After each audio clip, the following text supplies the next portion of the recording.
This is the best store ever.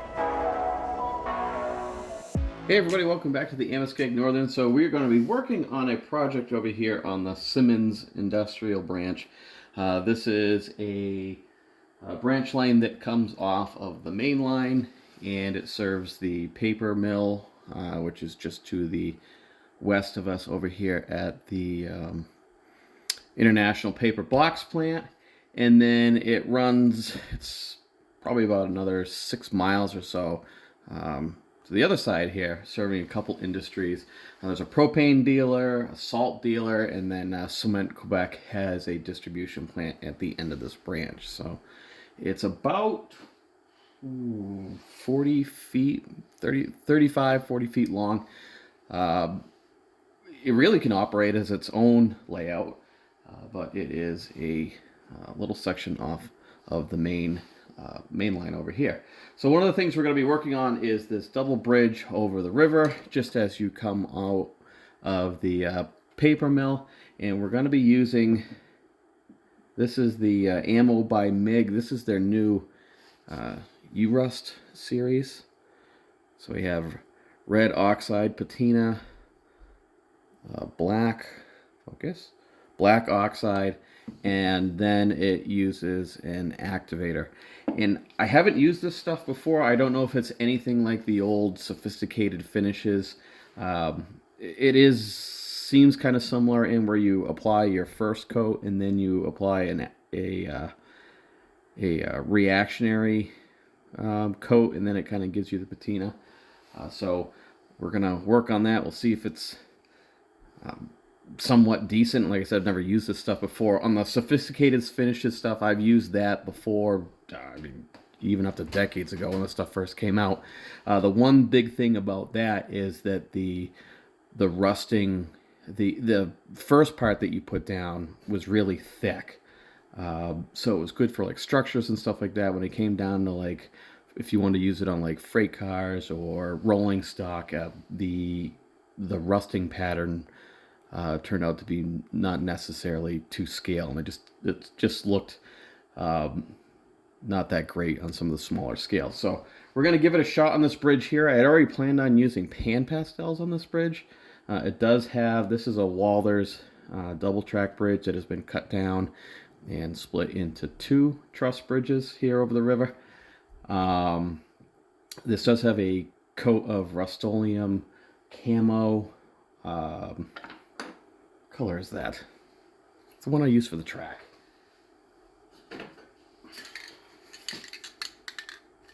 Earth brown. So this is what I usually use for like my base rail color and whatnot. And it also gives a nice color for like somewhat rusted steel.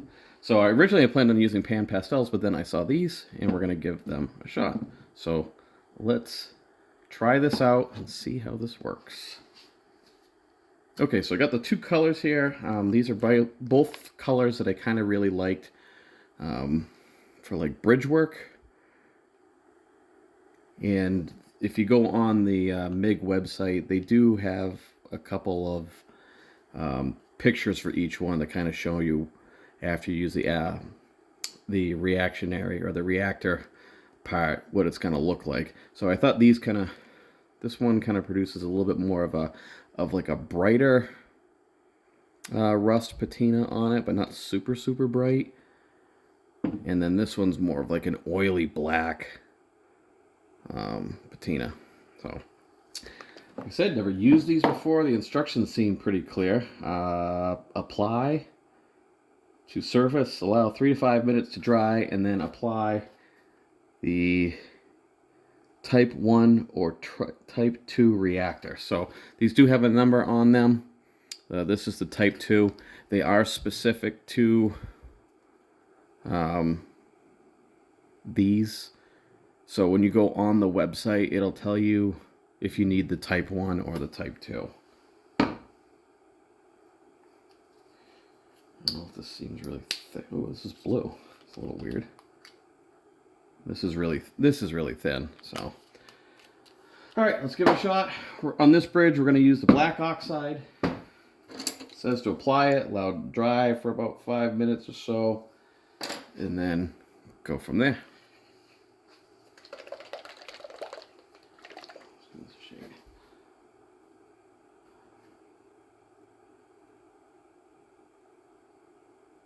Do not ingest. Oh, good thing. I was planning on it.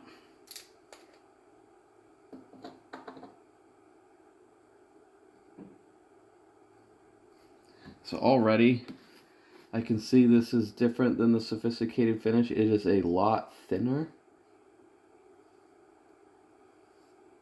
It's probably got the consistency, I'd say, of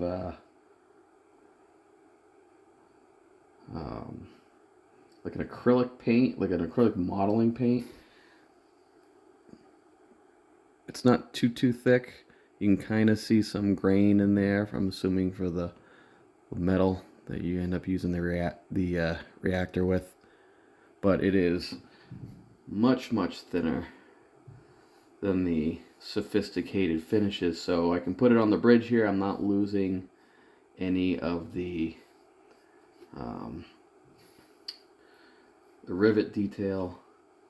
Actually, I really like this. I think it's going to turn out pretty decently. So we shall see.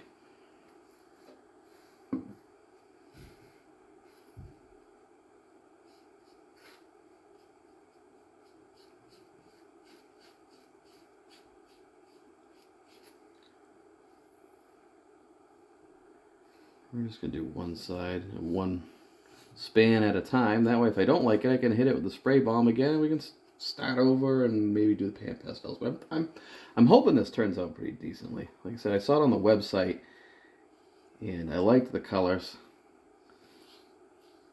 And any of the Ammo by MIG stuff is really good anyway.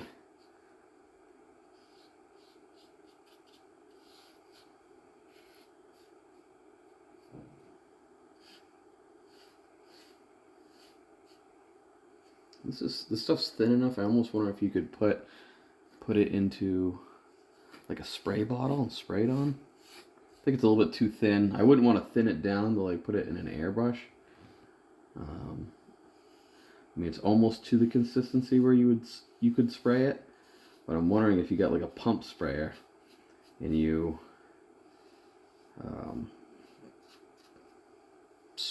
put it through a pump sprayer on here, that might work out.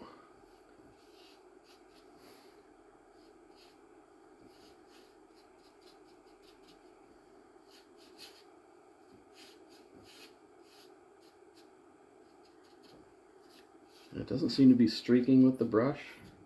You can kind of see the grains of the metal. But it's not leaving brush strokes. It's nice.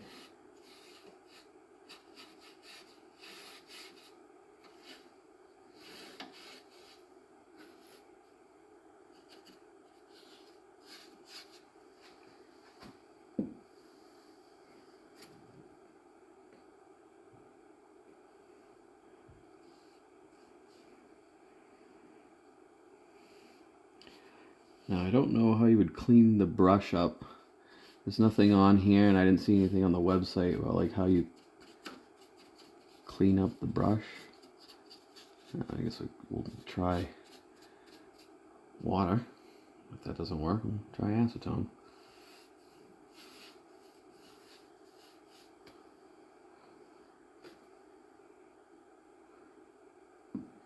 Now these are relatively inexpensive. I think each bottle is about $9 a piece. I ordered them right from MIG. I tried looking at some US distributors where I would usually get MIG stuff, but they had the bottles priced at almost twice. I think these are like $9.95 a piece, $9.99, something like that, maybe even $8.99. And a lot of the U.S. distributors have them at between $17 and $19, not including shipping.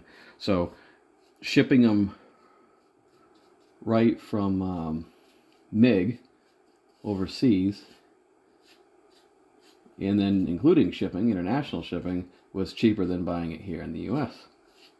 So that was a little surprising. Maybe where it's a new product and the U.S. stock levels get up with through the distributors and whatnot, the price might go down to the manufacturer's price, but I'm sure it's a supply chain issue thing, the shipping thing. Oh.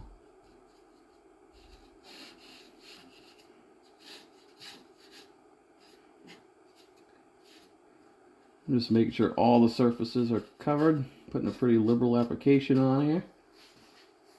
Bottle seems like it'll go a long way.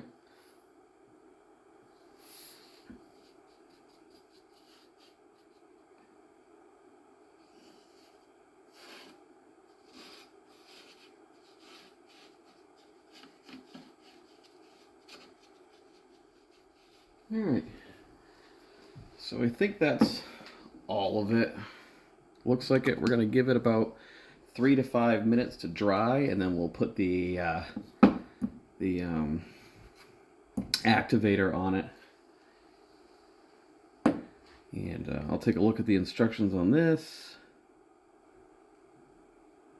Of course, it's covered by the sticker wrapped over it, so the instructions are, I'm pretty sure you just brush it on with a separate brush and you get what you get. So we've covered this brush, or this bridge, geez. We have covered the brush as well, but we covered this bridge in the U-Rust black oxide. We'll wait about 3 to 5 minutes for that to dry thoroughly, and then we're not going to do this one just yet. We'll kind of see how this one looks. That way, if I don't like it, I don't end up wasting my time on this one. But I think just by the videos that I looked at on YouTube from or MIG, I think we're going to be happy with how this turns out. So let's give this a chance to dry, and then we'll go on to the next step. Okay, it's been about 5 minutes, and it's time for us to put the activator on. And I didn't find any instructions on this. I did look on the other side of the label, and I'm assuming you just brush it on. There's no instructions on it. So it is very, very thin. It's like water. And I'm assuming a lot goes a long way, or a little goes a long way, because this bottle compared to the first step, there's quite a difference. I mean, you got 40 milliliters in here, and probably about half that in here. I'd say probably about 20 or so, about 15. So, so I'm assuming if you're gonna you could airbrush it. It is thin enough to airbrush, but I'm assuming you're probably gonna be wasting a lot of it by doing it that way. I don't know, we'll give it a shot at some point in time, but I'm gonna try with the brush here.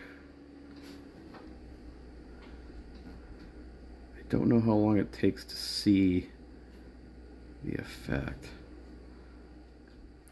All right, we'll let that dry. We'll kind of see how that turns out and see if we're doing this the right way, or maybe we screwed it up. We'll find out. Okay, I guess it pays to actually go and read the instructions. So, activator, there's type 1 and type 2. Type 1 is more of a new rust, which is more orangey yellow color, and type 2 is a more aged rust. So you're going to get like the darker oranges and browns with the type 2. You can mix the type 1 and the type 2 to get also additional colors as well. And so we had applied the activator type 2 onto the black oxide, and I also decided to do a little bit of a corner over here in the rust oxide, just to kind of see, maybe I like this color a little bit better on the bridge, even though I was planning on this one. And you are actually supposed to wait 2 hours at least. One of the videos I saw, it was a 4-hour wait time where he showed the difference as to when he started and what it turned out afterwards. I went and looked at that because I put the activator on, and I thought it was kind of going to be like the sophisticated finish, and you'd probably start seeing a result instantaneously, and I did not. So I was like, you know what, I'm doing something wrong here. Yeah, video says probably about a 2-hour wait time, so we're only probably about, what time is it, half hour into this.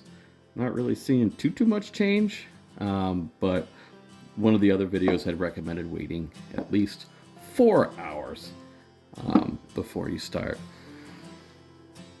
really seeing some different changes. So we will check back most likely 4 hours from now, or maybe even tomorrow. I don't know, somewhere. But it will be a significant amount of time from now to when we review back and see how this turns out.